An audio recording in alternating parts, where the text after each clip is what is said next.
दोस्तों, ये कहानी है निकोला टेस्ला की, जिन्होंने पूरी दुनिया को बिजली से जगमगा दिया। जब सब लोग ये मानते थे कि बिजली सिर्फ बल्ब जलाने के काम ही आ सकती है, वहाँ इन्होंने बताया कि बिजली सिर्फ बल्ब जलाने की ही नहीं, मोटर्स और मशीन चलाने के भी काम आ सकती है। टेस्ला की ज़िंदगी में कई उतार चढ़ाव आए। बहुत बार उन्होंने गरीबी का भी सामना किया और कई लोगों ने टेस्ला को धोखा भी दिया। इसके बावजूद वे रुके नहीं। उन्होंने 300 से ज़्यादा इन्वेंशंस अपने नाम पेटेंट करवाए और पूरी दुनिया को हिला कर रख दिया। तो चलिए जानते हैं निकोला टेस्ला के बारे में। निकोला टेस्ला का जन्म 10 जुलाई 1856 को स्मिल्जन, क्रोएशिया में हुआ। उनके पिता का नाम मुल्जिन टेस्ला था, जो कि एक पादरी थे, और उनकी माँ का नाम डूका मैंडिक था, जिनके पिता भी एक पादरी ही थे। वैसे तो टेस्ला की माँ ज़्यादा पढ़ी लिखी नहीं थी, पर उन्हें घर के उपकरणों और ज़रूरत के सामानों को बनाने में महारत हासिल थी। वे साइबेरियन कविताएं भी आराम से याद कर लेती थीं। टेस्ला 9 से ज़्यादा भाषाएं जानते थे। टेस्ला अपनी फोटोग्राफिक मेमोरी और प्रतिभाओं का पूरा श्रेय अपनी माँ को देते थे। टेस्ला की 3 बहनें और एक बड़ा भाई था, डेन, जिसकी घोड़े से गिरकर मौत हो गई थी जब टेस्ला 5 साल के थे।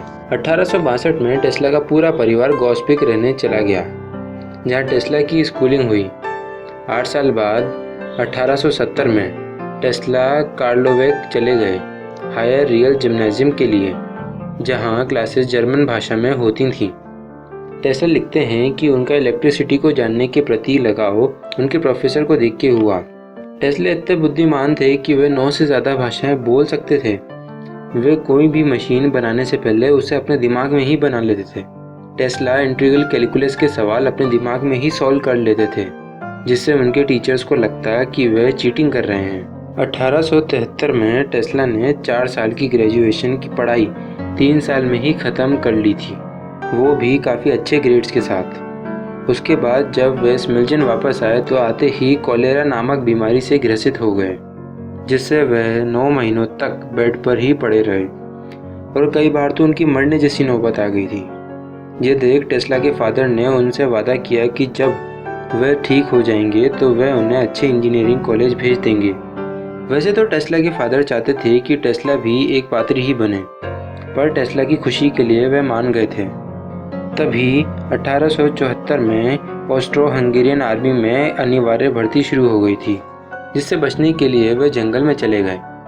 टेस्ला कहते थे कि इस तरह प्रकृति में आने से वे फिजिकली और मेंटली काफ़ी स्ट्रॉन्ग हो गए थे। यहाँ रहकर टेस्ला ने काफ़ी बुक्स पढ़ी, जिसमें अमेरिकन राइटर मार्क ट्वेन की बुक ने उन्हें बीमारी से उबरने में काफ़ी मदद की। 1875 में टेस्ला ने स्कॉलरशिप पे ऑस्ट्रियन पॉलिटेक्निक में एडमिशन लिया। वहाँ उन्होंने फर्स्ट ईयर में खूब पढ़ाई करी। वे एक भी लेक्चर मिस नहीं किया करते थे। टेस्ला की तारीफ में टेक्निकल फैकल्टी के डीन ने टेस्ला के फादर को एक लेटर भी लिखा था। पर अगले ही साल सेकेंड ईयर में टेस्ला की बहस उनके प्रोफेसर पॉस्चल से हो गई, जब वे ग्राम डायनामो के बारे में बता रहे थे। टेस्ला को ये लगता था कि डायनामो में कम्यूटेटर्स की ज़रूरत नहीं है, अगर अल्टरनेटिंग करंट का इस्तेमाल करें तो। कम्यूटेटर एक डिवाइस होता है जो एसी को डीसी में कन्वर्ट करता है। इसी बात पर प्रोफेसर ने कम्यूटेटर्स को हटा दिया और डायनामो बंद हो गया। तभी से टेस्ला ने एसी को अपने जीवन का लक्ष्य बना लिया था। वे सुबह 3 बजे से रात 11 बजे तक काम करते, बिना छुट्टी, चाहे संडे हो या कुछ और। ये देख वहाँ के प्रोफेसर ने उनके पिता को लेटर लिखा कि टेस्ला को समझा लिया जाए, वरना उसे निकाल दिया जाएगा। ये बात टेस्ला को 1879 में उनके पिता की मौत के बाद पता लगी, जब उन्होंने लेटर का पैक देखा। सेकेंड ईयर ख़त्म होते होते टेस्ला ने अपनी स्कॉलरशिप खो दी और उन्हें जुए की लत लग गई, जिससे उनके सारे पैसे ख़त्म हो गए। इससे हुआ यह है, जब टेस्ला के एग्ज़ाम आए तो उन्होंने बिल्कुल भी पढ़ाई नहीं की थी, जिससे वह फेल हो गए। 1878 में टेस्ला मैरीबोर्ड चले गए और अपने परिवार से दूरियां बढ़ा ली, ताकि वे अपने फेल होने वाली बात छुपा पाएं। उनके कुछ दोस्तों को तो ये लगता था कि टेस्ला वहाँ पास की नदी में डूब गए हैं। मार्च 1879 में टेस्ला के पिता उनके पास आए ताकि वह उन्हें घर ले जा सकें, पर टेस्ला नहीं माने। बाद में टेस्ला को नर्वस ब्रेकडाउन हो गया और फिर वे घर आए। 17 अप्रैल 1879 को टेस्ला के फादर 60 साल की उम्र में चल बसे। अपनी फैमिली को सपोर्ट करने के लिए टेस्ला ने स्कूल में पढ़ाना शुरू कर दिया, जिसमें वह खुद पढ़ा करते थे। बाद में 1881 में टेस्ला ने बुडापेस्ट टेलीफोन एक्सचेंज में काम किया, जहां आगे चलकर वो चीफ इलेक्ट्रीशियन की पोजीशन पर रहे। 1882 में टेस्ला ने पेरिस में एडिसन की कंपनी ज्वाइन करी। एडिसन की कंपनी अमीर लोगों के घरों में लैंप लगाया करती थी। जब एडिसन और टेस्ला सेंट्रल स्टेशन की एक लेबोरेटरी में मिले तो एडिसन ने टेस्ला से पूछा, क्या तुमने कभी इंसान का मांस खाया है? एडिसन ने ये इसलिए पूछा क्योंकि टेस्ला के गांव के पास एक गांव में लोग यह मानते थे कि ड्रैकुला अभी भी जिंदा है। टेस्ला का काम एसी इंडक्शन मोटर पर ख़त्म हो चुका था। जब उन्होंने उसका डिज़ाइन एडिसन को दिखाया तो एडिसन ने उसे रिजेक्ट कर दिया और टेस्ला को दूसरे कामों में लगा दिया। एडिसन ने टेस्ला से कहा, अगर वह 24 अलग तरह की स्टैंडर्ड मशीन्स डिज़ाइन करें तो वह उन्हें $50,000 देंगे। टेस्ला ने न सिर्फ 24 डिज़ाइन बनाई बल्कि पुरानी डिज़ाइन में इम्प्रूवमेंट भी किए। इसके बाद जब वो एडिसन के पास अपने पैसे लेने गए तो एडिसन ने कहा, क्या तुम अमेरिकन मजाक भी नहीं समझते? इसके बाद टेस्ला ने एडिसन की कंपनी छोड़ दी। टेस्ला रॉबर्ट लेन और B.A. वेल नाम के 2 बिजनेसमैन से मिले। उनकी लाइटनिंग मैन्युफैक्चरिंग कंपनी थी न्यू जर्सी में। उन्होंने टेस्ला से लाइटनिंग इंस्टॉल करने के लिए मदद मांगी और बदले में कंपनी का नाम उनके नाम पर रखने का और शेयर्स देने का वादा किया। लेकिन टेस्ला ने उसकी जगह अपनी एसी मोटर के डेवलपमेंट में इन्वेस्टमेंट करने को कहा। वे मान गए। टेस्ला ने सड़कों पर, फैक्ट्रियों में और हर जगह आर्क लाइटिंग इंस्टॉल करी। टेस्ला के इस काम की प्रशंसा मैगजीन में हुई, पर जब काम खत्म हुआ तो टेस्ला को कंपनी से निकाल दिया गया।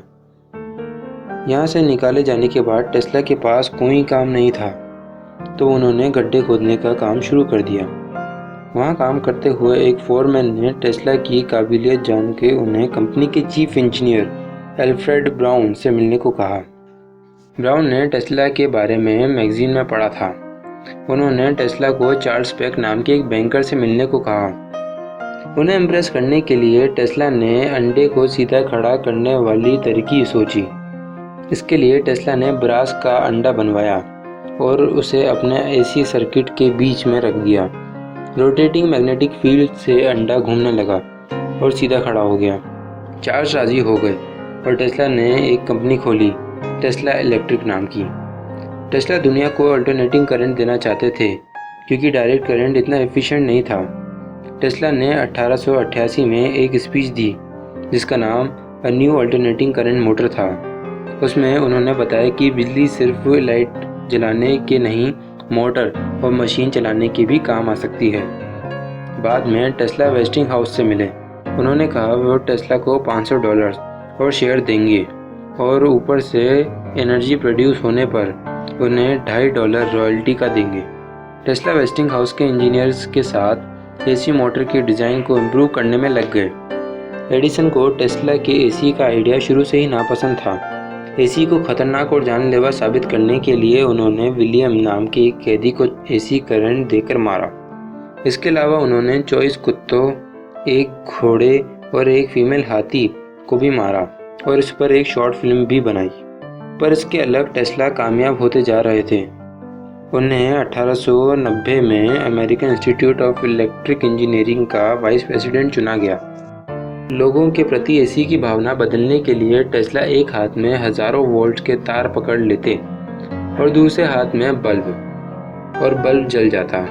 लोगों के पूछने पर टेस्ला समझाते कि उन्होंने एसी की फ्रीक्वेंसी को कई हजार गुना बढ़ा दिया है, जिससे करंट सिर्फ उनकी स्किन में बह रहा है। इसको वह स्किन इफेक्ट कहते थे। टेस्ला ने 300 से ज़्यादा इन्वेंशंस पेटेंट करवाए। उन्होंने AC motor, death ray, induction motor, plasma lamp, x ray, radio control और भी कई आविष्कार किए। टेस्ला पहले ऐसे इंसान थे जिन्होंने एक्सरे को इंसानों के लिए हानिकारक बताया था। कई इन्फॉर्मेशन का ये भी मानना है टेस्ला टाइम ट्रेवल पर भी काम कर रहे थे। टेस्ला की टेक्नोलॉजी आज भी रेडियो, मशीन, गाड़ियों और कई जगहों में यूज़ होती हैं। निकोला टेस्ला ने 7 जनवरी 1943 में इस दुनिया को अलविदा कह दिया। उनकी मौत 46 साल की उम्र में द न्यू यॉर्कर होटल के रूम नंबर 3327 में हुई। पता जब लगा जब एलिस नाम की मेड उनके रूम में गई बिना डू नॉट डिस्टर्ब के साइन को देखे, जो टेस्ला ने 2 दिन पहले ही लगाया था। टेस्ला की मौत का कारण कोरोनरी थ्रोम्बोसिस बताया गया। टेस्ला की राख को उनके फेवरेट ज्योमेट्रिकल शेप स्फीयर में रख रखा है, जो कि निकोला टेस्ला म्यूजियम बेलग्रेड में है। आपने टेस्ला की स्टोरी से क्या सीखा? कमेंट करके ज़रूर बताएं। और अगर आपको डिटेल बायोग्राफी सुननी है तो कमेंट बॉक्स में लिख कर बताएं। और बस वीडियो को लाइक कर दीजिए, चैनल को सब्सक्राइब कर दीजिए। मुझे सुनने के लिए धन्यवाद।